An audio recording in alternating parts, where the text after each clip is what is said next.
할렐루야. 네. 오늘은 공교롭게도 말이에요. 이제 그 어린이 주일 말씀을 준비하러 가는데 절묘하게 지난주 말씀의 어린아이와 예수님이 마태복음 18장에 말씀하신 어린아이가 이렇게 쭉 오버랩이 되는 거예요. 그래서 이 두 가지 주제를 가지고 하나님 말씀을 어린이 주일에 전해서, 물론 1차적으로는 어린이들을 축복하지만은 2차적으로는 우리 성도들이 하나님이 원하시는 어린아이와 같은 믿음, 어린아이와 같은 믿음 심령을 가지고 그렇게 섰으면 좋겠다는 그런 생각이 있었어요. 그래서 말씀을 준비하고 오후에는 우리가 어떤 주제를 가지고 나눠볼까 라고 하니까, 지난주에는 고린도서 3장에 대해서 이미 나눴으니까 빼고, 그럼 예수님이 말씀하신 마태복음 18장에서 말씀하시는 그런 어린아이에 대해서 우리가 좀 나눴으면 좋겠다, 그런 생각이 들었어요. 신앙생활하면서 여러 가지 어려움들이 있는데, 교회 안에서 신앙생활하면서 체감적으로 겪는 어려움이 있어요. 그건 바로 뭐냐면 부딪힘이죠. 부딪힘이에요.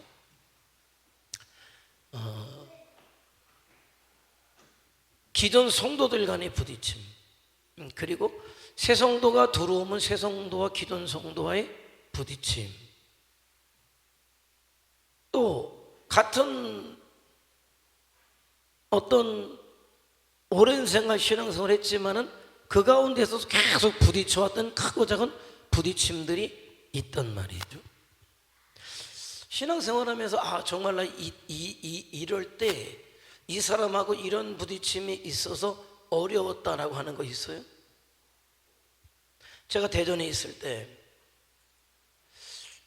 한 이제 권사님이고 장로님 부부인데, 정말 지금 생각해 보니까 뭐 순전히 믿음이었다, 이렇게 보기도 지금 생각해 보니까 아닌 것 같기도 하고 하지만, 아무튼 그 부부의 헌신이 대단했어요. 남편은 건축하는 분이었는데, 그러다 보니까는 교회 1층짜리 교회를 서서 2층으로 올리고, 또 그런 어떤 건축에 대한 부분에 대해서 재정도 없고 예산도 없었는데, 아무튼 그분들이 거의 그냥 본인들이 하다시피 했고, 그 부인 권사님은 이제 식당을 했는데 잘 됐어요. 식당이 잘 됐어요. 그러니까 교회에 헌신하는 것도 굉장히 컸고, 그야말로 나이 먹어서 흔히 얘기하는 늙음아키 아들 하나를 정말 어렵게 시험관을 통해서 아들 하나를 낳다 보니까 더 하나님 앞에 어떤 뜨거움이 있었던 것 같고 간절함이 있었던 것 같아요. 그래서 개척했던 교회였지만은 그래도 그런 분들의 헌신이 있었기 때문에 교회가 굉장히 부흥하고 활기가 있고 그렇게 됐었어요. 근데 그러다가 다른 교회에서 섬겼는데, 이분이 이런저런 이유들 때문에 다른 교회를 섬기는 그런 부부가 왔는데, 이분들도 기존에 있던 분들 못지않게 너무나 헌신적이고 열정적인 거죠. 그러니까 사람들은 이런 생각을 했어요. 야, 정말 하나님께서 교회 부흥의 때를 주시나 보다. 이렇게 헌신된 사람들이, 그것도 뭐 흔히 얘기하는 굵직굵직한 헌신들을 하는 사람들이 생겨나니까 교회가 막 부흥하겠다, 그런 생각을 했어요. 이 새로운 양반은 도대체 어떤 양반인지는 몰라도 그동안 하지 못했던 11조라고 하면서 갖고 온 11조가 거의 몇 천만 원을 들고 왔어요. 도대체 이 양반이 뭐 했길래 어떻게 했길래 11조를 그렇게 못했는지 몰라. 너무 세게 나왔는지 어떻게 나왔는지. 그렇게 하면서 사람들은 교회가 좋아질 거로 생각했는데, 교회가 생긴 이래로 가장 어려움 가운데 떨어지게 된 거예요. 왜? 두 양반들의 뭐가 있었어요? 부딪힘이 생겼어요. 알력이 생겼어요. 그런데 그런 사람들이 부딪히면은요, 사람들도 재밌는 게 쫙 갈라져요. 쫙 갈라져. 그래서 이분이 맞다, 이분이 맞다. 그리고 아니 이분들이 맞다. 그래가지고 성도들도 쫙 갈라지게 되는 거예요. 그러면서 교회가 좋아진 게 아니라 굉장히 어려웠고, 그 가운데 가장 힘든 사람은 누굴까요? 목사님이야. 뭔 얘기를 해. 누구 편을 들 수도 없고 뭔 얘기를 할 수도 없고, 이 설교를 하려니 이 양반이 걸리고 저 설교를 하려니 저 양반이 걸리는 게, 이건 교회가 꼴이 아닌 게 됐다. 그런 식이에요. 신앙생활에서 가장 어려운 거는 사실은 여러 가지들이 있지만은 사람과 사람 사이 어떤 부딪힘이 가장 어려워요. 근데 그 부딪힘의 내용은 뭘까요? 부딪힘의 내용은 뭘까요? 신원주 권사님은 신앙생활 하면서 그렇게 부딪혀 본 경험이 있나요? 없어요? 없는 건 아닌가 봐. 있나 봐요. 그냥 넘어갔어요? 그냥 넘어갔다. 아니, 그래도 뭐 넘어갔지만은 있었어요? 있겠지요는 그런 내일인데 있었다는 얘기잖아요? 마이크를 줘봐요. 마이크를 줘봐요. 여기 켜놨어 아예. 근데 부딪힘이 있었는데 어떤 부딪힘이었던 것 같아요? 뭐 어떤 것 같아요? 내가 부족해서? 내가 부족해서. 여기 부딪힌 사람 있어 얘기 못하지. 그죠? 없어 얘기하지. 가르쳐 줄까요? 아니 여기 사람이 있냐고. 아니 또 걔도 교회 분란 일으키면 안 되지 또. 다음에 알려주지 않아도 돼요. 자, 나는 부딪혔는데 알려주지 마요. 신앙생활에 부딪혔는데 여기는 부딪힌 사람이 없어. 옛날에 부딪혔다. 근데 어려움이 있었다. 해봐요 빨리. 없는데 어때? 얘기 안 할 테니까. 있는 것 같아. 자, 그러면 해봐요. 어려운 게 있었을 거 아니에요? 있었어요? 크게는 없는 것 같아요. 근데 있긴 있었어요? 블록탑 여기에 있지 말고 이제 여기는 없어. 부딪힌 사람이. 교회 성도들하고는 없었던 것 같아요. 성도들하고? 아니, 그러니까 지금은 교회 안에서 얘기를 해야 되니까 성도들이 있는데 부딪힌 사람이 있었다. 이미다 권사님 뭐 천사 같은데 천사 같은데 없겠지. 차 권사님 해봐요. 차 권사님 가만히 생각해 봐봐요. 여기 없으니까 부딪혔어. 어떤 사안 때문에 부딪힌 것 같아요? 제가 생각에는 시기 질투가 바탕에 그게 제일 무서운 것 같아요. 시기 질투 때문에. 시기 질투가 왜 두 사람끼리 있었으면 시기 질투가 없었을 거예요. 그렇죠. 다른 사람이 있었으니까. 그 시기 질투 핵심은 뭐예요? 뭐였던 것 같아요? 그러니까 그냥 둘이 시기 질투해서 서로 싸웠어. 왜 그랬을까? 이유가 있을 거예요. 틀림없이. 무슨 싸움이냐면 누가 크냐의 싸움이지. 그죠? 누가 더 잘났냐? 누가 더 사람들한테 영향력이 있냐? 내가 밀리는 것 같으니까, 내가 차원사님한테 밀리는 것 같으니까는 질 수 없으니까 더 세게 나가고, 뒤에 가서 저거 안 좋은 인간이라고, 안 좋은 인간이라고 하니까 막 그렇게 얘기하겠죠. 그럼 권사님도 들으면서 기분이 안 좋겠죠? 근데 그래서 많이 울죠. 엎드려가지고 주님 앞에 그렇지. 많이 울든지 뭐 하든지 그게 힘들잖아요. 속이 상하니까. 신앙생활 하면서 가장 어려운 것들 중에 하나가 뭐냐면 부딪힘인데, 부딪힘 핵심은 뭐냐? 누가 크냐예요. 누가 잘났냐? 누가 잘났냐?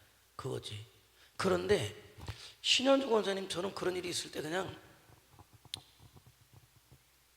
넘어가고 마는 사람이 있어요.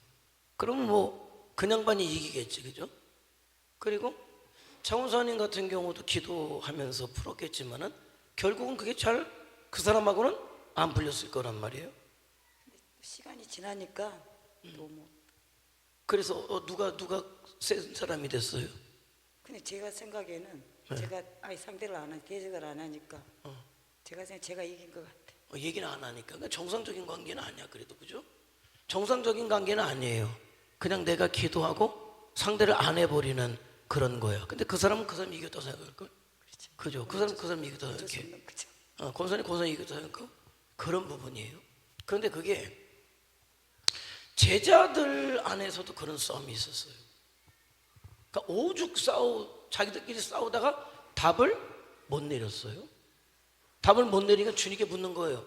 주님, 도대체 천국에서는 누가 큰 자입니까? 이게 묻는 거예요. 이게 뭐 제자들만의 문제가 아니라 우리들의 문제예요. 우리들의 문제예요.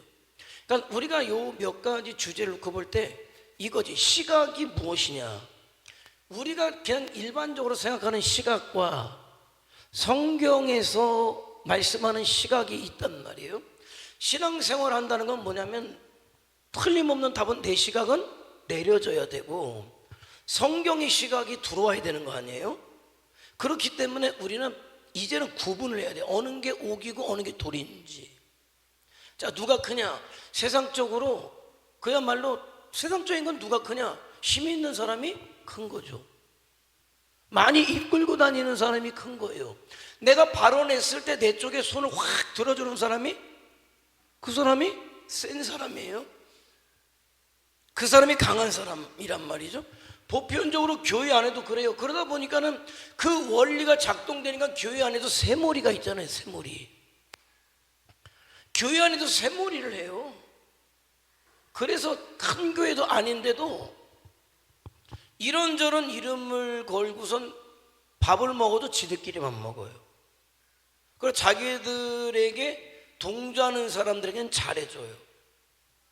그렇지 않은 사람들은 굉장히 내정하고 냉정해. 한 교회 안에서 그런 일들이 있어요. 그러니까 제자가 물었어요. 뭐라고 묻냐면은 도대체가 천국에서 누가 큰 자입니까? 지금 이 싸움이에요. 그래서 서열 다툼을 하고 내가 이 정도다, 내가 이 정도의 사람이다를 증명해내고 이게 내가 무엇인가를 성취한단 말이에요. 그러니까 제자들은 이게 큰 자다 이거지. 교회 안에서도 이렇게 영향력을 가지고 가장 큰 사람으로 헌금도 가장 많이 내고 가장 큰 일을 한 사람이 천국에서 클 것이다. 베드로가 내가 수제니까 내가 클 것이다. 또 뭐예요? 내가 재정을 맡았어요. 유다는 내가 크다. 뭐 이런저런 이야기들을 계속적으로 하는 거예요. 그러니까 주님이 오늘 마태복음 18장에서 뭐예요? 어린 아이 하나를 세우고 얘가 큰데? 이거 뭐 제자들이 보되 무슨 소리야? 딱 충돌이 왔잖아요. 자기들의 어떤 시각과 예수님의 시각, 세상적인 가치와 영적인 가치 충돌이 딱 떨어졌어요. 이건 무슨 소리지? 그럼 도대체 주님은 왜 이 어린아이가 천국에서 가장 크다라고 말씀하실까? 이 어린아이는 가장 보니까 가장 힘없는데, 의존적인데, 무기력하기 짝이 없는데 뭐지? 그러잖아요. 여러분도 와가지고 이렇게 볼 때 내가 큰 자 같아요? 교회 안에서 누가 큰 자 같을까? 우리 지혜 집사가 큰 자 같아요. 누가 덩치를 보면은 지혜 집사가 크지. 내가 지금 덩치를 물어? 덩치를 묻는 게 아니라 누가 큰 자냐? 볼 때. 그래도 지혜 집사도 열심히 하지만은 지혜 집사야 뭐 뒤에서 일하고, 목사님은 그래도 앞에서 하니까 목사님이 큰 자죠. 쉽게 얘기하면 이렇게 생각할 수 있단 말이에요. 그잖아요. 교회 안에서 11조 15,000원 내는 사람과 11조 150만 원 사람 낸다. 누가 크냐? 여러분 중에 8, 9명은 150만 원 내는 사람이 큰 사람이 생각하지 15,000원 내는 사람 크다고 생각하지 않아요. 네? 우리는 안 그러겠지. 수준이 높으니까. 보통은 그렇다. 보통은 그렇다는 거예요. 그런데 그건 우리 생각이고, 주님이 보시는, 하나님께서 보시는 큰 자는 누구냐라고 이야기. 이게 우리 계산이에요. 우리가 생각할 때는 내가 얼마나 성공했느냐, 어떤 내가 경험이 얼마나 크냐, 내가 스펙이 얼마나 있느냐, 내가 어떤 물리적인 자원이나 어떤 궁극적인 안정망을 얼마나 가지고 있느냐, 내가 사람들을 얼마나 확 씌워잡고 이끌어갈 능력이 있느냐, 큰 자야, 이렇게 생각하죠. 보통 그래요. 세상의 방식이에요. 근데 그러더라고. 이게 성경적 가치를 갖는다는 게, 내가 개척을 했어요. 일본에 성도들이 왔고 방문하러 가는데 목사가 3명이 갔어요. 하나는 나랑 나이가 비슷한 내 또래 목사 같고, 하나 우리보다 선배 목사님이 갔어요. 일본 목사님이 있잖아요. 그러니까 소개를 하는 거예요. 소개를 하는데 뭐라고 소개하냐면, 여기는 우리 뭐 지방의 어느 교회 목사고, 여기는 어느 교회 목사입니다, 얘기했어요. 그런데 이 목사는 그때 개척하면서 성도들이 좀 따라 나왔어. 천안에서. 나랑 나이가 같아, 동기야 사실은. 그런데 뭐라고 소개하냐, 이 박 목사는 실력 있는 목사래. 그럼 나는 개척해서 성도 몇 명 안 되니까 나는 아무것도 안 하고 의문의 일패, 나는 아무것도 안 했는데 실력 없는 목사가 된 거야. 아니, 성도가 있어봐야 뭐 그래야 30-40명 있으면 목사가 목사를 소개하는데 실력 있는 목사. 그래서 자기가 일일이 개척해서 정말 새신자 개척 전도해가지고 그렇게 된 교회도 아니고, 기존의 교회에서 부딪히면서 나와가지고 성도들이 따라 나와서 된 교회인데, 그럼에도 목사가 목사를 소개하는데 여기는 실력 있는 목사고, 여기는 개척해서 아직 성도가 몇 명 안 되기 때문에 실력 없는 목사. 그 다음부터 또 재미있는 거는 일본에 있었던 한국 목사님인데, 연세 드신 목사님이 여기는 실력 있는 목사 대우를 하고 나는 실력 없는 목사를 대우를 하더라고. 목사들도 그래요. 그런데 아무리 목사 헤레비래도 이 성경의 가치, 성경의 기준을 모르면 똑같아. 교회 안에서만 할 뿐이지 세상에서 세상 모임에서 하는 것과 똑같이 하는 거예요. 그렇기 때문에 우리가 뭐예요? 세상적 기준이 아니라 성경적 기준을 우리가 갖는다는 건 굉장히 중요한 거예요. 신앙생활을 같이 하는 것 같지만 차원이 다른 신앙생활을 하는 거예요. 다시 얘기하면 세상적 기준을 가지고 교회가 되어진다라고 할 때 그 교회는 주님이 주인 되신 교회는 아니에요. 어떤 이야기를 해도 이 교회가 움직여가는 그런 어떤 교회의 어떤 심이, 어떤 방식이 세상이라고 할 때 그건 교회는 아닌 거예요. 근데 숫자가 적더라도 성경적 방식에 의해서 하나님의 뜻에 의해서 움직여지는 교회는 그건 교회인 거죠.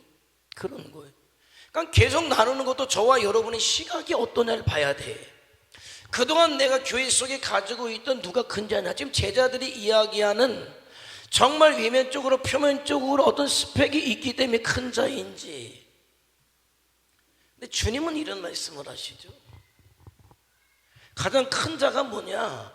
그렇게 있는데 없는 척하는 게 그게 겸손이고 큰 자가 아니라, 정말 그가 가지고 있는 게 무엇이든지 간에, 있든지 없든지 간에 하나님 앞에 설 때 그의 어떤 고백이, 나는 하나님 아니면 난 살 수 없습니다, 나는 아무것도 아닌 존재입니다 라는 고백을 가진 자.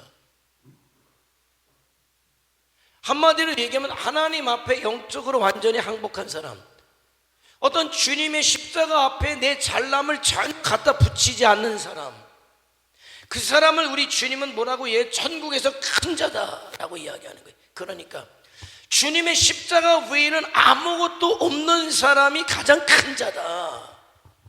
헌금을 많이 하기 때문에 큰 자가 아니라, 그가 어떤 사회적인 주의가 있기 때문에 큰 자가 아니라, 주님의 십자가 앞에 나는 아무것도 아닙니다의 고백을 할 수 있는 자가 가장 큰 자다, 이 말씀을 하는 거죠. 그러니까 우리 기준이, 내 기준도, 상대를 바라보는 기준도 정말 그가 십자가 앞에 자기는 아무것도 아님을 고백하는 사람이 큰 자임을 우리가 알자. 왜? 주님이 그렇게 말씀하시니까. 그러니까 주님의 십자가 앞에는 그 어떤 것도 갖다 붙일 게 없잖아요. 저와 여러분이 가지고 있는 것으로 구원을 얻을 수 있다면 주님의 십자가는 존재할 이유가 없어요. 사람의 노력으로 행위로 하나님의 나라에 갈 사람인데 그런 사람이 자기 것을 갖다 붙이면 그게 큰 자냐? 주님이 보실 때 주님의 십자가가 제일입니다는 사람이 큰 자지, 다른 것을 갖다가 붙여내면서 이게 큰 겁니다는 사람은 절대 큰 자가 아니다. 주님이 그 말씀을 하는 거예요. 그러니까 교회 안에서 저와 여러분을 바라볼 때 시각이 어떤 목사님이 큰 목사냐, 성도가 많은 게 목사가 큰 목사다, 물론 그렇게 이야기할 수도 있겠죠. 왜? 그럴 만하기 때문에 그런 목회를 하겠지만, 그러나 더 엄격하게 얘기하면 주님의 십자가 앞에 나는 아무것도 아닙니다를 고백할 수 있는 사람이 가장 큰 목사고, 성도도 주님의 십자가 앞에 나는 아무것도 아닙니다를 고백할 수 있는 사람이 가장 큰 사람이다라는 것을 우리는 알아야 된다는 거예요. 그래서 천국의 역피라미드는 그런 거예요. 나는 아이입니다, 나는 주님의 십자가 앞에 아무것도 아닙니다는 그 누구라도 그가 뭐다? 천국에서 가장 큰 자다라는 거예요. 가장 큰 자다.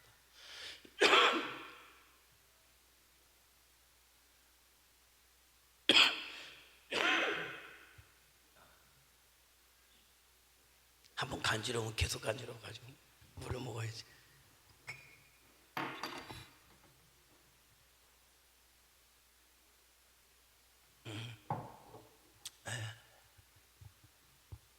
저는 그런 생각을 해요. 목구멍에 뭐가 있길래 간지럽지 이게? 물 먹으면 쏙 넘어갈 텐데. 근데 딱 걸려가지고 간지럽단 말이에요. 주님이 원하시는 가장 큰 자, 우리 기준을 바꾸자는 거예요. 기준을 바꾸자라는 거죠. 자, 기준을 바꿔가는 거. 그래서 내 삶의 방식이 어떤 내 것이 아니라 내 것을 내려놓고 하나님의 방법과 방식대로 살아갈 때, 이게 성경이죠. 우리가 말씀을 듣는 이유도, 말씀을 읽는 이유도 그거예요.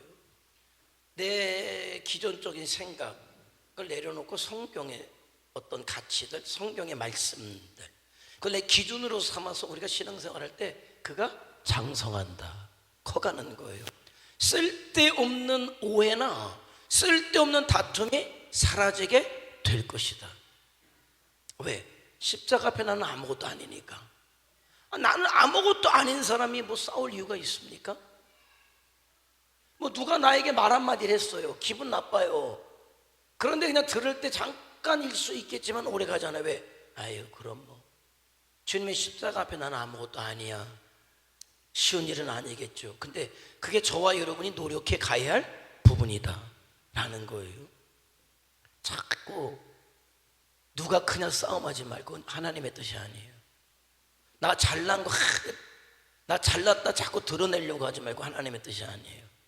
주님의 십자가 앞에 나는 아무것도 아닙니다. 아무것도 아닌 자를 하나님이 주셨기 때문에 그걸 가지고 주와 복음을 해서 사는 자가 되겠습니다. 그가 천국에서 가장 큰 자다라는 거예요. 그래서 내심은 빼고 주님의 십자가만, 주님의 십자가 앞에 자꾸 내심을 집어넣어봤자 그는 주님과 상관없는 자가 될 수밖에 없어요. 주님 앞에 자꾸 내 실력을 드러내려고 하지 말고, 내 존재감을 드러내려고 하지 말고, 오직 주님의 십자가 앞에 나는 아무것도 아닙니다, 이 고백이 가장 큰 자다라는 것을 기억할 수 있길 원합니다. 자, 그러면 주님께서 바라보시는 어린아이에 대한 시각, 천국에서 가장 큰 자는 나는 아무것도 아닙니다. 그러므로 주님의 십자가 앞에 나를 내려놓고 주와 복음을 위해서 공로의식 없이 사는 자, 첫 번째였고, 두 번째는 뭐예요? 다음 세대를 영접하는 시선으로 어린아이들을 봐라라는 거예요. 어린아이들을 봐라라는 거죠. 자, 어린아이. 우리 때는 말이에요, 우리 때는 예수님 시대만 그랬던 게 아니에요. 우리 시대도 어떤 시대냐면요, 애들은 가라 시대거든요. 애들은 가라. 그냥 장마당에서 원숭이 한 마리 갖다 놓고 원숭이 담배 피게 하고 뭐 하면은 그냥 온 동네 애들이 다 모여요. 근데 약장사가 볼 때는 뭐야? 애들은 와봐야 소용이 없어. 왜? 약을 팔아주질 못하잖아, 약을. 그러니까 애들은 가라, 애들은 가. 너 애 막 밀어내. 애들은 가라, 애들은 가. 그 애들이 가나 안 가지 봐야 되지. 그 어른 몇 명이 그 애들이 많은 시대였어. 애들은 가. 그러니까 애들이 그렇게 뭐 요즘 애들만큼 귀한 참 세대가 됐지만은 우리 때는요 애들 셋을 생각도 못했어. 왜? 우리는 그냥 세뇌가 되기를 덮어놓고 나면은 그냥 그 짓꼴을 못 면한다가 늘 그냥 이게 머릿속에 세뇌가 됐고, 그리고 자라면서 아들 딸 구별 많고 둘 만나 잘 기르다 때 둘이 최고인 줄 알았어요. 둘. 그리고 나서 나라에서도 둘 이상 나면은 공무원들 애들 등록금도 안 내줬어요. 옛날에 애들 학교 다닐 때 등록금 냈잖아요. 셋부터는 등록금도 안 내줬다니까요. 그러니까 셋만 나도 괜히 뭐 죄진 것 같고 그렇게 만들어 놓고 나가지고 불과 몇십 년도 되지 않아가지고 이제서 인구가 없어가지고 인구가 소멸된다고. 일론 머스크는 뭐라고 얘기해요? 그냥 세월만 지나가면 북한이 그냥 유모차 밀고 오면 된대. 탱크가 아니라 유모차 밀고 오면 된대. 왜? 이미 계산이 있잖아요. 자동 소멸되는 첫 번째 국가가 한국이 됐어요. 저 어렸을 때 말이죠, 그때는 프랑스 얘기를 많이 했어요. 프랑스에는 젊은 사람들이 애를 안 낳는다는 거예요. 그때는 뭐야? 뭔데 애를 안 낳아? 보통 우리 그때는 애들이 뭐 보통 뭐 작은 집이 네 뭐 많으면 7, 8도 낳고 막 그랬잖아요. 그랬는데 뭐 프랑스를 이겨먹는 나라가 우리나라가 될 줄 누가 알았어요. 옛날에 또 자살한다 그러면 선진국일수록 자살을 많이 한대. 아니 선진국이면 먹고 살기 좋은데 왜 자살을 하지? 이해가 안 돼요. 그때 자살하는, 오히려 굶어 죽는 사람이 있으면 있을까? 우리나라에는 자살하는 사람이 거의 그렇게 많이 있지 않았어요. 그런데 우리나라가 뭡니까? 출산율 최저에서 1등이지, 자살률 1등이 됐지. 그러면서 나라는 어떤 나라입니까? 위아래가 없는 나라가 됐어요. 아니 이게 뭐지? 위아래 구분이 없는 나라가 됐어요. 있는 놈이 왕이고 있는 놈이 최고인 세상이 됐어요. 있는 놈은 도둑놈도 벌 받지 않고, 없는 놈은 그냥 길 가다 잘못 길 들어섰어도 뭐 차선 위반했다고 돈 떼고 뭐 이거. 아니 이상한 나라가 됐어요. 참. 그래서 복음으로 돌아와야 된다는 거예요. 복음으로. 그러니까 이 나라가 다시 살 길은 복음으로 돌아오는 길밖에 없고, 성도들이 다시 믿음으로 사명으로 서는 것밖에 없다. 그런데 우리 교회는 그래도 너무 감사한 게 와보니까, 물론 국가를 위해서 충성하지만은 하나님 나라를 위해서도 충성하는 사람들이 많더라고. 우리는 보통 셋이야 보니까. 보통 셋이야. 잘했다. 자녀들이 셋이요. 셋 난 거 잘했지만 더 잘하는 건 뭘까? 믿음으로 키워야 돼요. 믿음으로 키워야 더 잘 되는 거예요. 자, 주님께서 어린아이를 영접하는 걸 나를 영접한다. 그러니까 주님께서 아이를 대하는 어떤 자세가 어린아이의 어떤 귀중함을 주님과 동격으로 놓으신 거예요. 이 말씀은 누구든지 내 이름으로 어린아이를 영접하면 나를 영접한 것이다. 그러니까 아이들을 볼 때 우린 늘 그러잖아요. 아직 미숙한 애, 아직 더 자라야 되는 애, 그냥 손이 많이 가는 대상.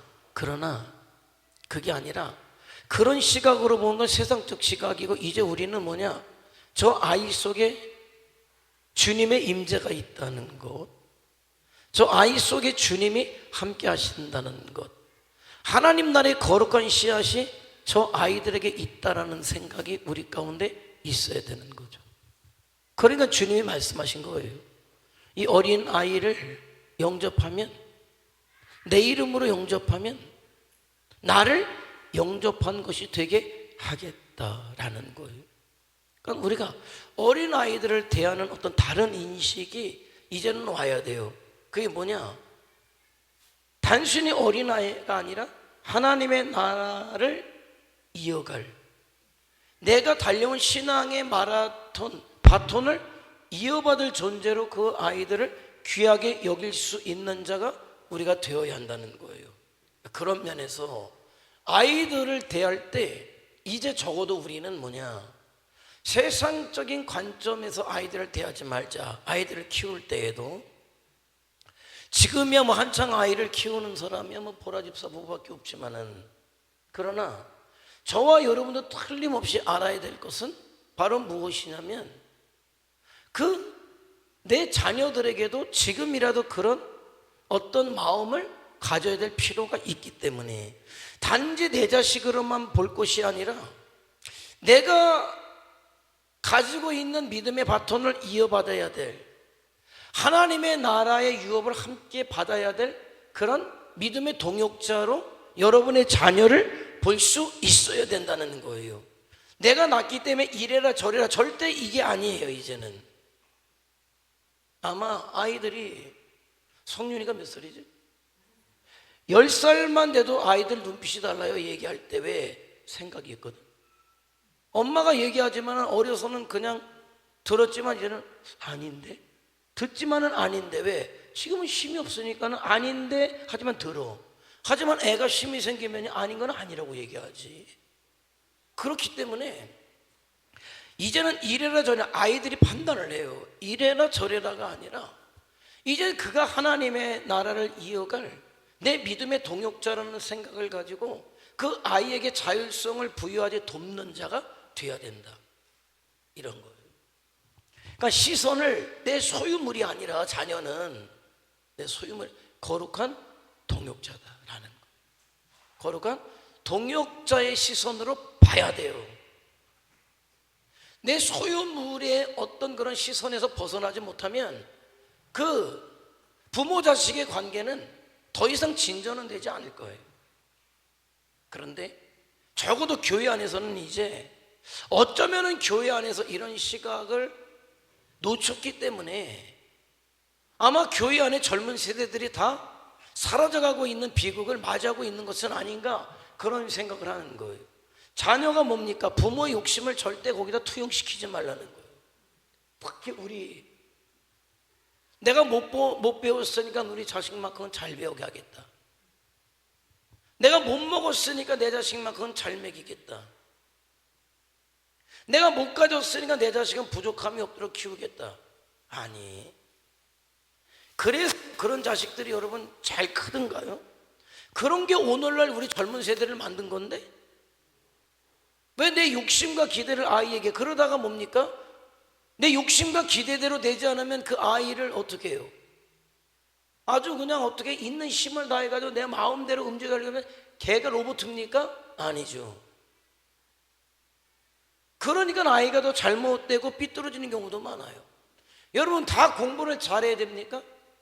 아니요. 학교 1등은 한 명이에요. 2등도 있고 3등도 있고 꼴등도 있어요.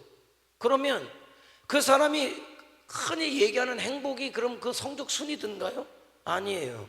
그렇다면 서울대 의대 다니던 애가 왜 옥상에서 여자친구 애를, 걔가 수석했다는 애 아니에요? 대학 들어갈 때 수석 입학한 애예요. 전국에서 수능. 서울대학교 의대 다니는 애가 그 여자친구 애를 죽였죠. 왜 그런 일이 벌어집니까? 공부 잘하는 기계를 만들어 가지고 서울대 의대를 집어넣는지 모르지만은 부모의 영역을 떠나가지고 걔가 한 사람의 인격적인 존재로 서야 할 때 서지 못하는 거죠. 우리 범수가 그래요. 친구들하고 뭘 계획을 한대요. 그래서 야, 이번에는 우리가 휴가를 좀 맞춰가지고 이렇게 가자, 이렇게 짠대요. 그러면 좋다 나쁘다를 얘기하면 될 거 아니에요. 휴가를 맞춰보겠다 안 맞춰보겠다 이렇게. 지금 나이가 30이잖아. 그죠? 범수가 31인가? 30이지. 31인데 만으로는 그럴 거예요. 헷갈려. 내 나이도 헷갈리는데 뭐 당연히 헷갈리겠지. 아마 30쯤 됐어요. 30쯤 됐어요.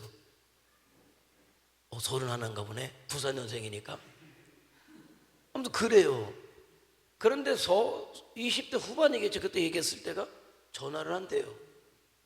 그 전화를 해가지고 엄마 이번에 친구가 이렇게 가자는데 갈까? 아니 14살이야? 아 14살이냐고요.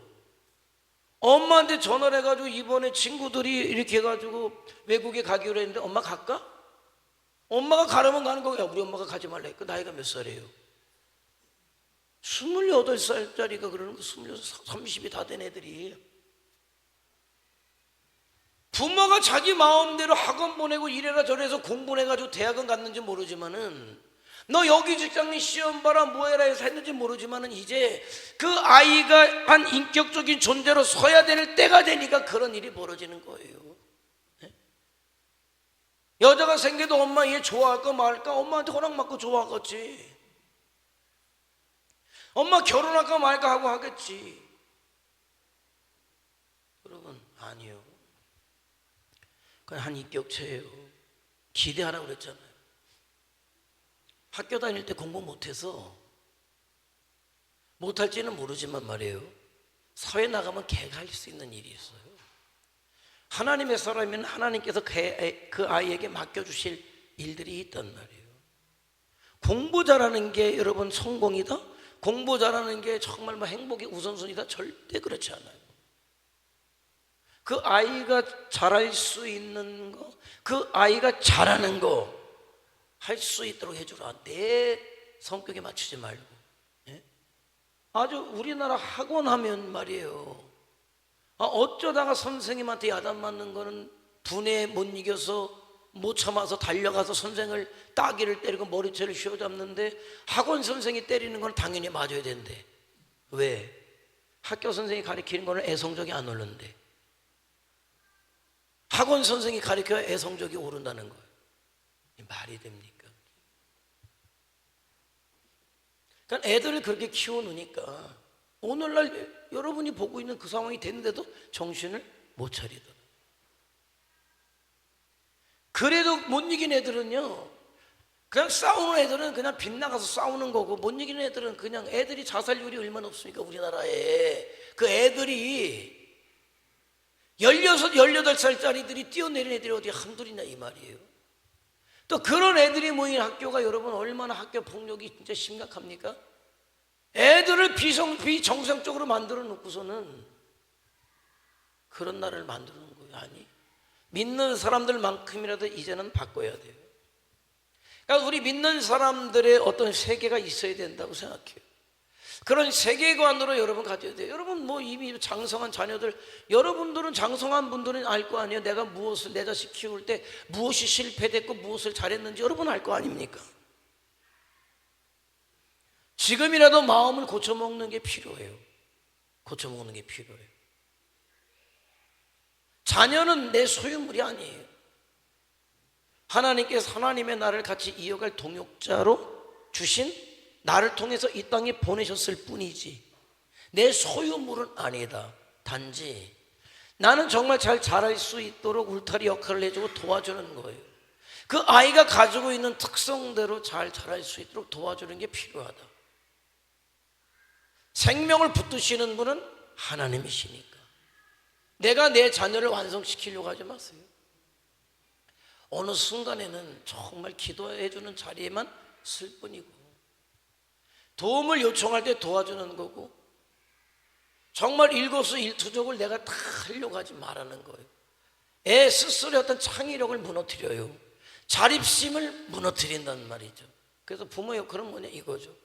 이래라 저래라가 아니라 애 가는 길에 불을 밝혀주는 역할을 부모가 해야 된다는 거예요. 부모가 해야 된다. 예전에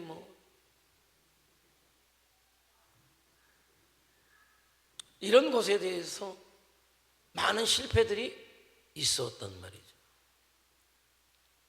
그래서 정말 아이들이 한 믿음의 어떤 아이를 가치를 갖고 자라도록 해야 된다. 자녀들이 많이 믿음 안에서 떠나간 이유들은 그걸 거예요. 우리가 성경적 시각을 가지고 아이들을 키우지 못했기 때문에 그럴 수도 있어요. 왜? 믿는 우리 부모님이나 안 믿는 내 친구 부모님이나 다를 게 없다. 믿는 내 부모는 단지 교회 가서 예배해서 내 자식 잘 되기를 구할 뿐이고 안 믿는 집 자식 내 부모는 절간에 가서 내 자식 잘 되기를 빌 뿐이었다라고 할 때 차이를 느끼지 못했던 거죠. 어떤 한국 교회에 어떤 그런 실패들이 있었다라는 거예요. 그래서 지금이라도 우리가 그런 가치들을 알아서 정말 하나님의 사람들로 자라갈 수 있도록 잘 돕는 게 필요하다. 그런 생각을 하게 되는 거죠. 하게 되는 거예요. 그래서 자녀를 잘 키우는 것만 해도 내가 얘기하는 게 큰 상이라는 게 그런 거죠. 큰 상이라는 게 그런. 그러니까 어줍지 않은 내 욕심을 자녀에게 주지 말라는 거예요. 잘못되게 만들어. 오히려 내 욕심이 그 내 욕심이라는 게 뭐예요? 성경적 가치가 있는 욕심이 아니잖아요. 믿음의 사람으로 잘 키우겠다라는 욕심이 아니었단 말이에요. 믿음의 이름을 가지고 이 자식을 세상에서 출세하는 자식으로 만들겠다라는 게 그동안의 부모의 욕심이지 않았느냐를 봐야 되는 거예요. 그래서 이제라도 우리가 늦었어도 이제라도 우리가 성경적인 시각으로 돌아오자. 사람을 대하는 시각이, 자녀들을 대하는 시각이 우리가 이제는 세상적인 것이 아니라 성경적인 것으로 돌아오자라는 거죠. 자, 이제 세 번째 포인트는 그거죠. 아이들에게 또 다른 특징. 아이들은 이야기하면 이야기하는 것을 어떻게 해요? 그대로 믿죠. 그죠? 믿어요. 자, 전도하러 가면은 60 먹은 사람이 쉬울까요? 초등학교 다니는 아이가 쉬울까요? 전도할 때. 어디가? 초등학교가 쉬울 거다. 어디가 쉬울 것 같아요? 왜? 어리니까? 어리니까. 어리니까라는 답보다는 다른, 에? 뭐?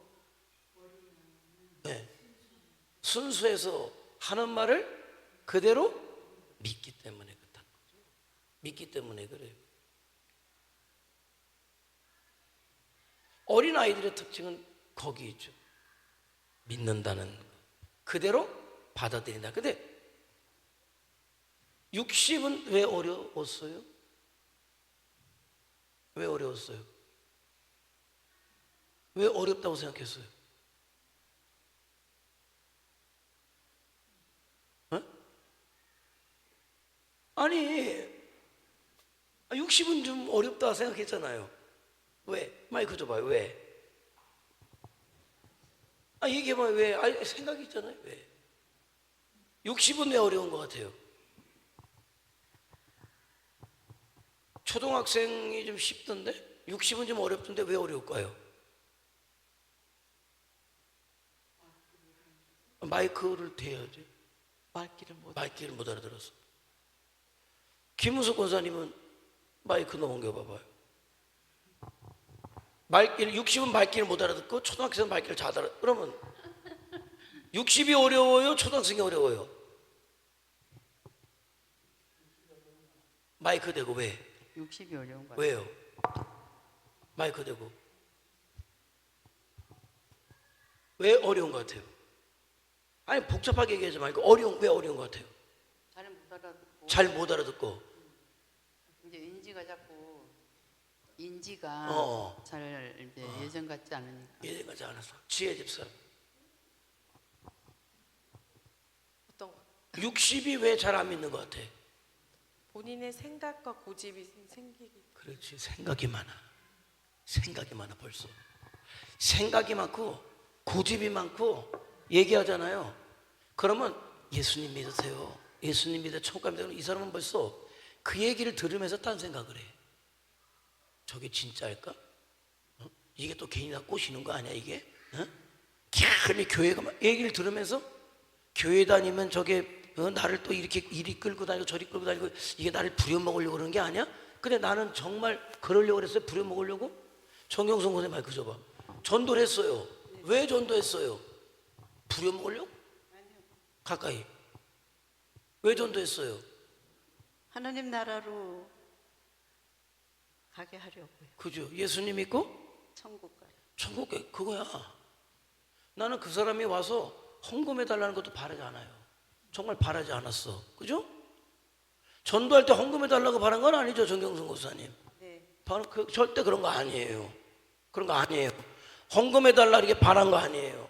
나는 단지 그 사람의 영혼이 구원받기를 바랬단 말인데, 이 사람은 예수님 믿고 천국 가서 얘기하면 이미 그 얘기를 들으면서 뒤로 이미 수많은 생각이 이미 들어가 있어. 이게 나를 부려먹으려고, 내 돈을 뺏으려고, 이게 헌금하라고 그러나, 이게 사람이 모자라니까 와서 자리에 앉아달라고 그러나, 별 생각을 다 해. 아니, 나는 그런 생각 안 했어.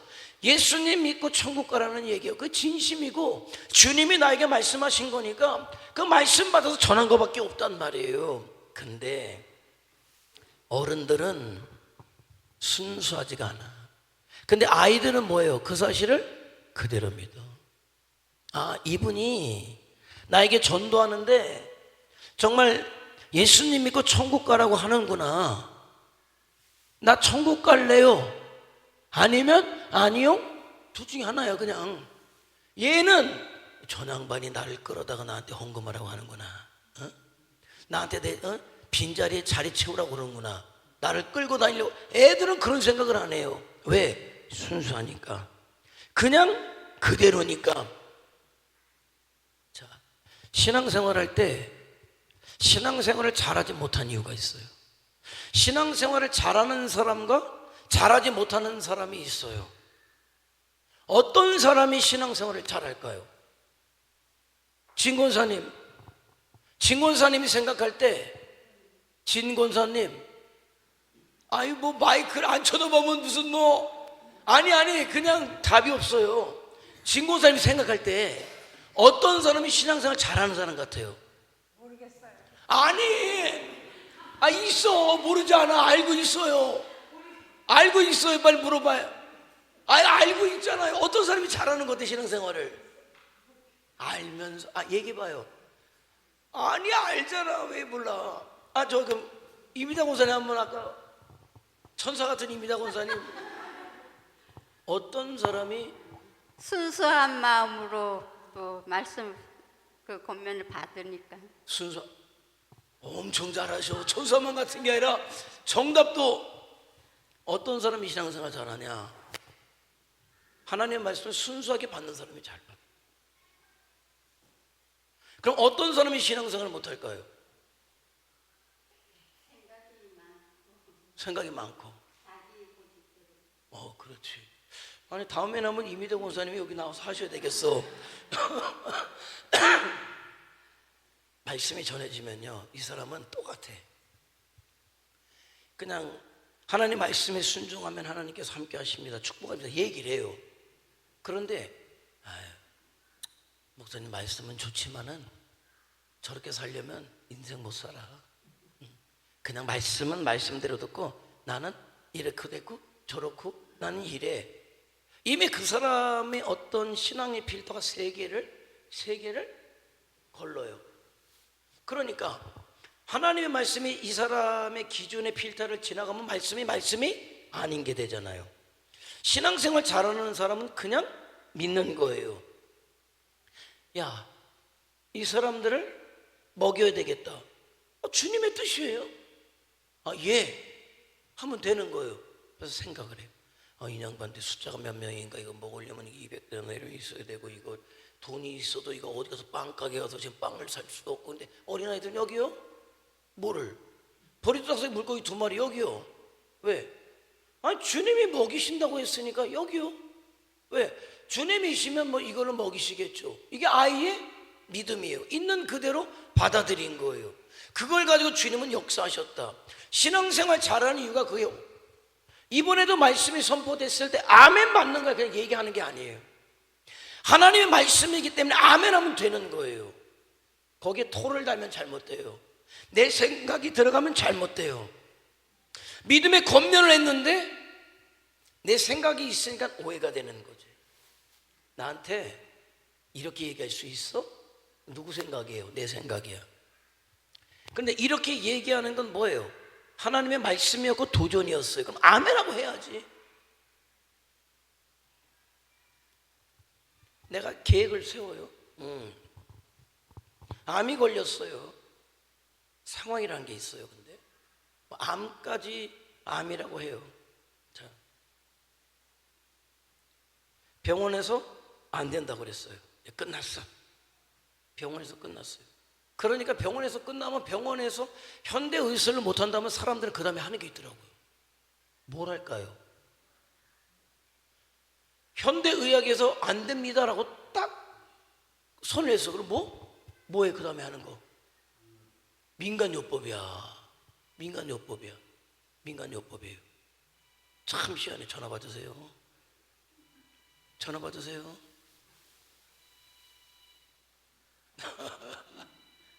분명 아까 얘기했으면 전화 안 왔는데 얘기 안 하니까 전화가 온 거야.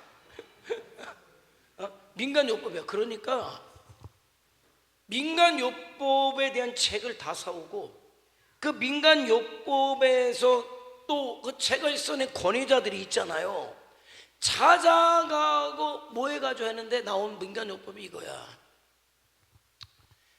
수술하려고 하는데 장까지 다 전이가 됐어.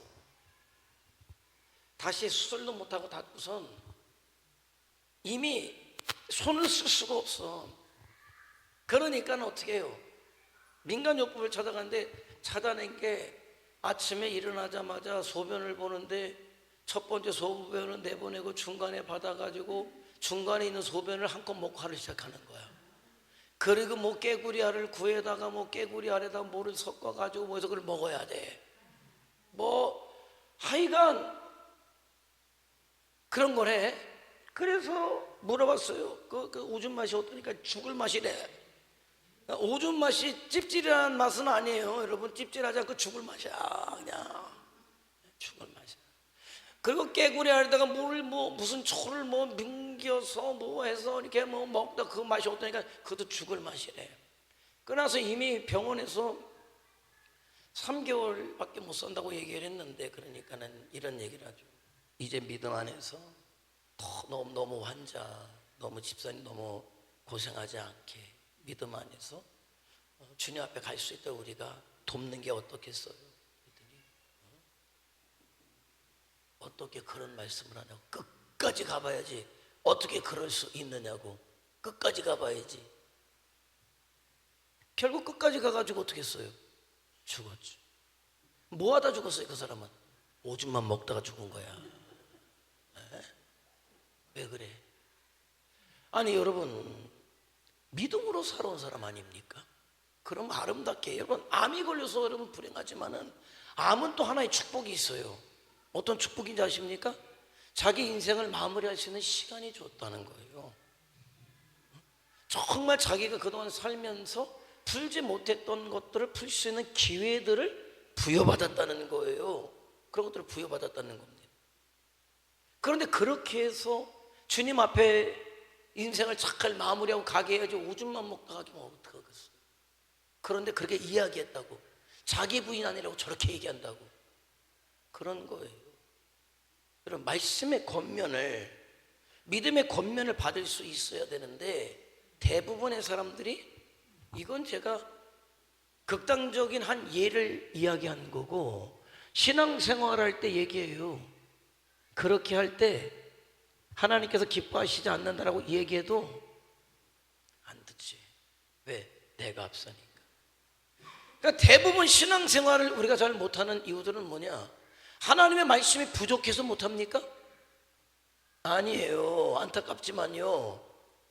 중국에 가면은요, 지금도 북한에 가면은 쪽복음이라도 들으려고 요만큼 말씀이라도 들으려고 관광 간다고 가지만은 중국에 있는 성도들을 모아서 강연을 하고 부흥회를 하고 세미나를 하죠.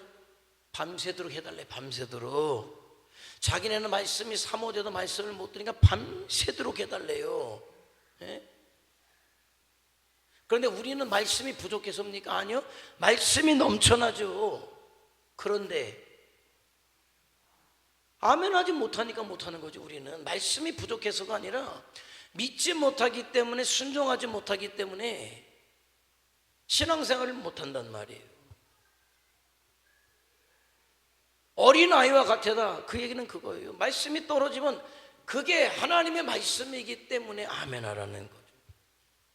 그럴 때 신앙생활 잘하게 되는 거예요. 세상은 말이죠, 계속 계산하라고 그러죠. 의심하라고 하고 계산하라고 하고 따지라고 그래요. 근데 주님은 뭐예요? 어린아이가 부모를 신뢰하다. 하나님의 말씀이라면 신뢰해라.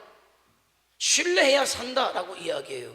믿으면 사는 거예요, 영적인 법칙은. 근데 우리는 얼마나 교회 안에 들어와 있으면서도 얼마나 많이 따집니까? 말씀이 선포되면은 그 말씀이 어떤 도전을 받으면 생각을 해요. 내가 이 말씀을 받아들여서 이익 볼 게 얼마인가, 손해 볼 게 얼마인가를 손으로 꼽는단 말이에요. 이미 신앙생활은 어려운 거예요. 그래서 참 십자가가 미련해 보이죠. 세상 사람들이 저와 여러분의 삶의 방식으로 미련하다. 그런데 십자가가 세상 사람들이 볼 때는 미련해 보이지만은 십자가가 복음 안에서 능력 아닙니까? 저와 여러분에게 생명을 준단 말이에요. 저것들 바보 아니야? 저렇게 살면 바보 아니야? 그러나 그것이 주님 안에서 축복된 삶을 살게 한다는 거예요. 자, 하나님의 말씀이 들어올 때, 하나님의 온전한 말씀이 들어올 때 첫 번째는 뭐로 걸러요? 내 형편이야. 아유, 내 상황에서는 안 되지. 두 번째, 아유, 내가 해봤는데 저건 너무 비현실적이더라, 안 된다. 세 번째, 마지막은 뭐예요? 합리적으로, 이성적으로 이거는 계산이 맞지 않는다. 결국 뭐 한 방울 말씀이 떨어집니다는 불같은 말씀이 내려왔는데 한 방울 말씀이 떨어지는데 그것도 쪼가리 나가지고 이 말씀이 뭘 해갔습니까? 그 사람을 바꿔가겠습니까? 변화시켜 가겠습니까? 아니요. 자, 늘 그거예요. 내 생각과 하나님의 약속이 충돌하죠. 늘 충돌 상황이에요. 충돌 상황.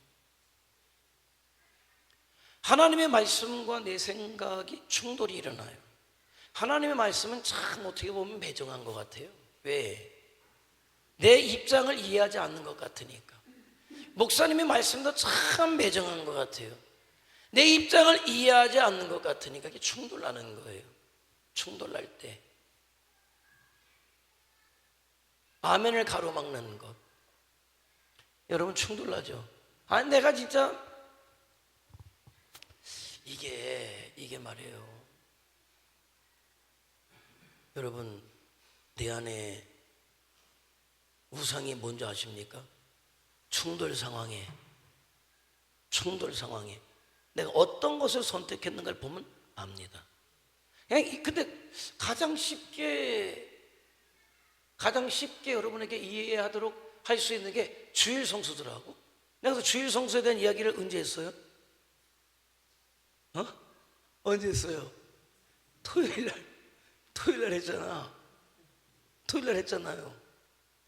그랬는데 가면서 어떤 분이 저한테 인사를 하더라고요. 목사님, 결혼식 잘 다녀오겠습니다. 네? 언제 갔다 오겠다는 얘기일까? 나한테 인사하는 거는. 아니 그냥 가. 나한테 인사하면 내가 어떻게 하는 얘기야 나한테. 어떻게 하는 얘기야. 잘 다녀오세요. 이러겠어요? 가지 마요? 이러겠어요? 그건 내가 선택하는 건데 왜 인사는 하지 마세요. 다음부터 인사는 하지 마세요. 근데 뭐 어떻게 해? 인사하니까 내가 너 뻘쭘하잖아. 그런 거예요. 충돌이 났다. 충돌할 때 신앙이 염려해요. 신앙이 자라가지 못하는 걸 염려해요. 염려하죠. 이 권사님 더 믿음이 있기를 원하시죠? 네. 근데 내가 더 믿음이 있기를 원하는데 한번 생각해 보세요. 내가 더 믿음이 있어야 되는데 믿음이 생기지 못하게 하는 것이 있다면 뭘까요? 마이크 줘보세요. 내가 더 믿음이 있기를 원해요. 그런데 내가 생각한 것만큼 믿음이 더 생겨지질 않아요. 그럴 때 원인이 있을 거란 말이에요. 뭘까요?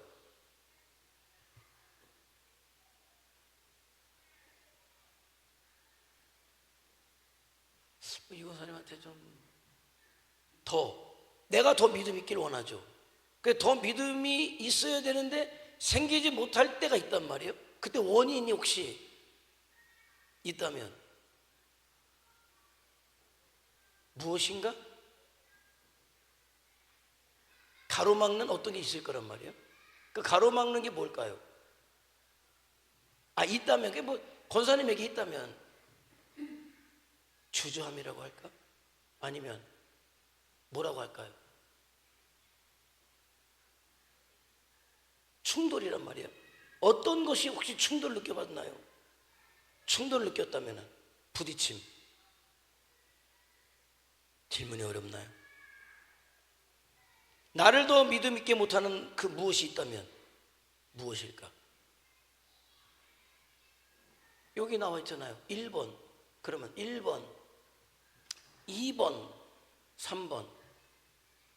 혹시 크게 해당되는 건 없나요?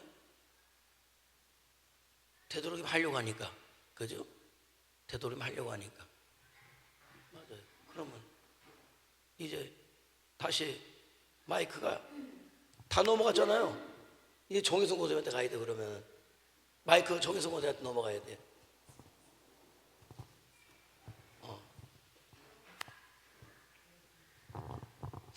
내가 믿음이 더 있길 원한단 말이에요. 그런데 생각보다 믿음이 안 생길 때가 있단 말이에요. 생각해요. 뭐지? 라고 하는 거. 저는 제 자신이요. 자신. 그게 내 생각이죠. 그죠? 내 생각. 내 자아라고 할 수 있는 거예요. 여러분 팟캐스트에서 에고라고 얘기하는 게 뭔지 아세요? 에고. 나요. 나 자. 에고. 에고는 나예요. 나예요. 나예요. 거기서도 계속 얘기하는 게 자기 에고를 얘기하죠. 나예요. 내 생각이에요. 그러니까 하나님의 말씀이 딱 올 때 내가 있단 말이죠. 저도 그래요. 왜? 그 말씀이 확 들어올 때가 있는가 하면 딱 맞을 때 거부감이 딱 드는 때가 있단 말이에요. 근데 맞아요. 저도 거부감이 드는 게 있단 말이에요. 그런데 내가 거부감이 드는 게 맞지만은 그거와 상관없이 뭐가 맞을까요? 내 거부감이 맞을까요? 하나님의 말씀이 맞을까요? 하나님 말씀. 그죠? 그거예요. 이 에고가, 내 에고가 무너진다는 건, 내 자아가 무너진다는 건 그럼에도 불구하고 그 말씀 앞에 나를 내려놓는 것이 필요하다는 것을 이야기하는 거예요. 그게 사실은 신앙의 가장 어려운 싸움인 거예요. 싸움인 거예요. 저도 마찬가지예요. 저도 굉장한 저 자아와의 어떤 말씀과의 부딪힘이 있다는 말이에요. 보라 집사는 신앙생활 잘하고 싶지, 그지? 잘 안 되지. 근데 원인은 어디 있는 것 같아? 저도 자기 만족. 자기 만족이지. 내 원함이지. 네, 제가 원하는 대로. 되지 않을 때 아니요. 그러면 자기 만족은 하나님의 말씀에 아멘은 하는데 어 제 안에 내가 원하는 그림대로 그지? 되어진 아직 대로 있어서. 가고 있는 거예요. 그렇지. 네, 말씀은 말씀이고. 광덕 집사는 잘하고 싶지. 그런데 잘 안 될 때가 있지. 왜? 뭐 때문에? 저 또한 제 자아하고 어. 그 제가 중심적으로 그렇지. 제가 중심이 되는 거. 네. 내 안에 내가 너무 많아서. 노래 있잖아요. 그분이 목사님이잖아요. 목사님 됐잖아. 그 노래 가사 자체가 복음적인 가사예요. 내 안에 내가 너무 많아서. 그죠? 이 내 안에 내가 너무 많기 때문에 하나님의 말씀이 들어오지만 내 안에 있는 내가 계속 살아있기 때문에 부딪히고 튕겨나가고 부딪히고 튕겨나가고. 그래서 신앙생활 한다는 건 나의 무너짐이야. 다른 말로 하면 내려놓음인 거죠. 내 하나님의 말씀에 비춰서 내 원함이 내려지고 내 자아가 내려지고 내 육신이 내려질 때 비로소 신앙생활이 되는 거예요. 말씀이 말씀으로 들어오게 되는 거죠. 그런데 어린아이들은 내 안에 내가 많이 없어요. 그죠? 말하면 아이들은 받아들여. 왜? 아직까지. 그런데 애가 10살만 넘어가면 벌써 뭐가 생겼어? 자아가 생겼어요. 엄마가 얘기하면 무조건 얘야. 알았다고 그래요. 애들은. 야, 너 저거 가면 큰일 나. 이러면 큰일 나는 줄 알아. 그래 조그맣으면 제가 큰일 나는지 가보고 싶어 애들이. 자아가 생겨나게 되면 그렇단 말이에요. 그런데 나이를 먹는다는 건 말이죠, 자아가 계속 생겨나는 거예요. 신앙의 적은 그래서 내 안에 있는 자아인데, 이 자아가 여기서 그림으로 얘기하는 뭐를 만들어내요? 필터를 만들어내는 거예요. 죽어지지 못하면 계속 내 자아가 필터가 되어서 하나님의 말씀이 들어와야 사는데, 그게 축복된데 이 필터에 걸리고 저 필터에, 이 자아에 걸리고 저 자아에 걸리고, 이 말씀은 내가 이거 이렇게 하고 싶은 이거에 걸리고, 저렇게 하고 싶은 저거에 걸리고, 세상적으로 내가 출세하고 싶은 여기에 걸리고 저기에 걸리고, 결국 그러니까 신앙생활을 잘할 수 없게 된다. 그러니까 내 안에는 자아를 얼마나 죽여가느냐, 이건 굉장히 중요한 부분이에요. 죽는 만큼, 여러분 하버드 대학을 나온 사람이 세상적 출세를 포기하는 게 쉽습니까? 그러나 포기하고 하나님의 부르심 따라 몽골에 선교사로 가잖아요. 그분이 쓴 책이 내려놓음이라는 책이에요. 사도 바울의 내려놓음이 그건 아닌가? 사도 바울에게 얼마나 자아가 많았을까요? 엄청 많았죠. 그러나 십자가, 주님의 십자가를 제대로 만나니까 그 자아가 완전히 녹아지고 내려지니까 하나님의 말씀이 들어오니까 하나님이 마음껏 쓰시는 거죠. 그 이용주 선교사님 같은 경우는 그렇게 몽골에 선교사로 갔지만 하버드 대학의 출신의 선교사가 왔다니까 거기에서 대통령이고 뭐고 지도계층에 있는 사람들이 다 그분을 불러서 자문을 받으려고 하고, 이야기를 들으면 결국은 복음으로 가는 거예요. 그러니까 내가 자아를 어떻든 간에 자아를 내려놓으면 그 사람에게 맞도록 누가 쓰신다? 하나님이 쓰시는 거잖아요. 하나님이 쓰시는 거예요. 크든 작든 자아가 죽어지지 못하면 하나님이 한계가 있어요. 못 써요. 그냥 그 정도. 나는 그래도 이 시간에 여러분은 그래도 어느 정도 듣고 내려놓을 준비가 됐다는 생각을 해요. 내려놓는 것은 지금부터 여러분의 싸움이지만, 그래도 내려놓을 필요성과 준비가 된 사람과 전혀 내려놓아야 될 이유를 알지 못하는 사람의 신앙생활의 차이는 천지 차이인 거예요. 지금 그것을 말씀하고 있는 거란 말이죠. 자, 그래서 영적 항복과 과감없는 신뢰가 뭐냐? 진정한 겸손이고 어린 아이의 마음이다 라는 거죠. 자, 믿음은 단순한 지적 동의가 아닙니다. 내 감정이나 눈앞의 파도가 동의하지 않더라도, 그죠? 그건 자아예요. 동의하지 않는 건 자아잖아요.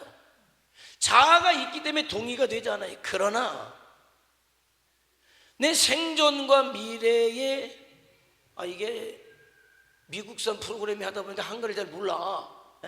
아무튼 그 말씀에 완전히 내가 내려놓는 게 항복이라는 거예요. 항복해라. 여러분, 항복이 내가 꼭 동의가 돼서만 항복됩니까? 어쩔 수 없어서 항복해요. 어쩔 수 없어서 항복하는 거예요. 여러분, 꼭 동의가 돼야 되는 거 아니에요. 그게 하나님의 말씀이기 때문에 내가 항복해요. 그러면 하나님이 그 다음은 일하시는 거예요. 하나님이 일하신다는 거. 그것이 뭐냐? 성숙한 믿음이고, 여기 크게 확대해서 보니까는 틀린 글씨가 많네. 민음이 아니라 믿음이에요. 그냥 한글을 잘 못 배워서 그렇다 이해하시고. 자, 그래서 순종의 사이클은 이렇게 나와요. 이해가 되지 않는 고난 상황 앞에서 내 경험과 가치관을 내려놓기. 그죠? 이게 뭐예요? 자아의 내려놓음 해보는 거예요. 여러분, 이게 말씀드렸잖아요. 꼭 동의가 돼서 항복하는 거 아니에요. 하나님의 말씀이기 때문에 내려보는 거예요. 자, 경험이 능력이라고 그랬어요. 자, 내려놓는다. 자, 그러면 이성과 감정을 넘어서 기록된 하나님의 말씀, 그 말씀을 붙잡는 거예요. 그 말씀을 붙잡아요. 그리고 말씀을 가감없이 행동으로 옮기는 거예요. 전적인 의존, 하나님의 말씀에 순종해서 그냥 나가는 거예요. 그럴 때 결국 하나님은 선하시다는 고백을 하게 될 것이다. 그래서 내가 말씀드린 대로 신앙이 경험이 능력이라는 게 안 해봤잖아요. 내려놓지 않았었잖아요. 근데 말씀을 들어서 나를 동의가 꼭 돼서가 아니라 어쩔 수 없기 때문에 내려놓는 거예요. 그리고 하나님의 말씀을 따라서 순종해 보는 거예요. 순종해 보는 거예요. 전적으로 그 말씀만 의지해서 살아보는 거예요. 그랬을 때 어떤 한 가지의 결론에 도출되게 돼요. 그 결론에 다다르게 되면 하나님의 말씀이 옳다는 게 나와요. 그게 2번, 3번만 딱 되면 여러분의 자아가 내려지는 게 그야말로 2배, 3배 쉬워지게 돼요. 왜? 경험을 했으니까. 이 경험을 한번 해보는 것까지가 굉장히 중요하다는 거예요. 근데 목회를 해보고 개척을 해보고 해보니까 이런 것들이 어쩔 수 없이 저의 삶 속에 경험이 되는 거예요. 어려움 속에서 힘든 가운데 경험이 되니까 그게 능력이 되는 거예요. 개척할 때 여러분 어때요? 어렵죠.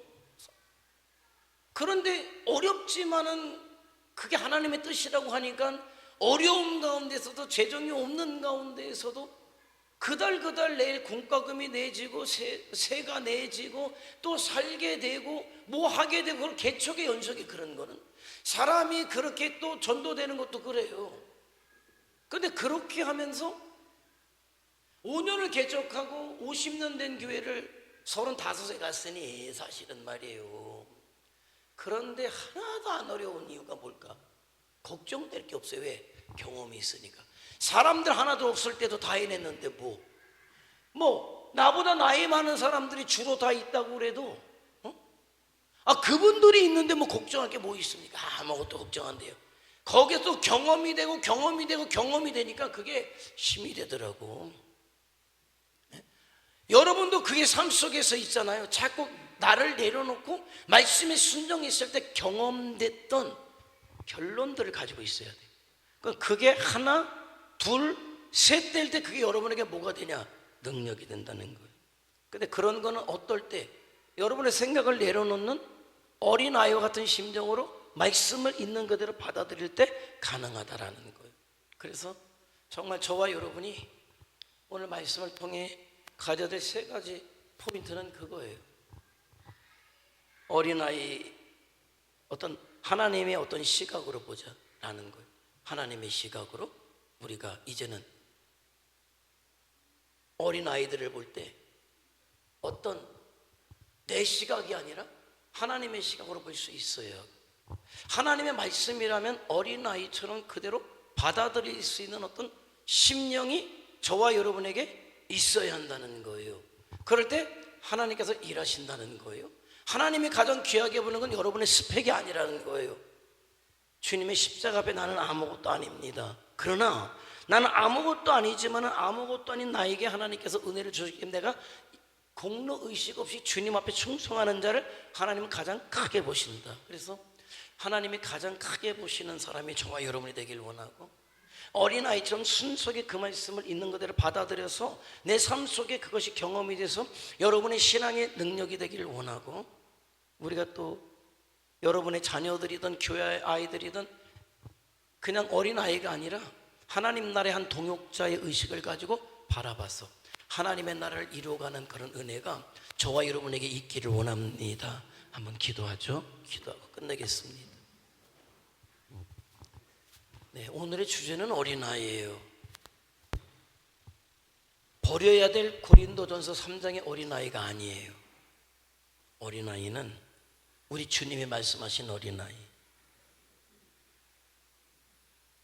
그냥 십자가 앞에 나는 아무것도 아닌 어린아이. 내 공로가 없고 내 자랑이 없고 내 생각이 없는 그냥 주님의 십자가 앞에 나는 아무것도 아닙니다. 오직 주님만 바라봅니다. 어린아이 저와 여러분이 되길 원해요. 그런 자를 하나님이 쓰시겠다. 그런 자를 높이시겠다. 또 어떤 어린아이입니까? 주님 말씀하신 어린아이는 그냥 있는 그대로 그게 주님의 말씀이기 때문에 하나님의 말씀이기 때문에 있는 그대로 받아들일 수 있는 사람. 그렇기 때문에 그 사람에게 하나님이 일하시겠다. 역사하시겠다. 그리고 모든 믿음의 사람들이 나이 불문하고 하나님 나라의 동역자인 시각을 가져서 귀하게 여기고 함께 하나님의 나라 역사를 이루어가라고 말씀하십니다. 하나님 가정의 달을 맞이하고 어린이 주일을 맞이했습니다. 어린 아이와 같은 믿음, 어린 아이와 같은 고백을 가지고 어린 아이를 귀하게 믿음의 동역자로 여기면서 이 시대 하나님의 백성들, 하나님의 나라를 일구며 하나님의 나라를 바라보며 살아가는 자 되게 하옵소서. 다 같이 주여 한번 부르며 통성으로 기도합니다. 주여 전능하신 아버지 하나님,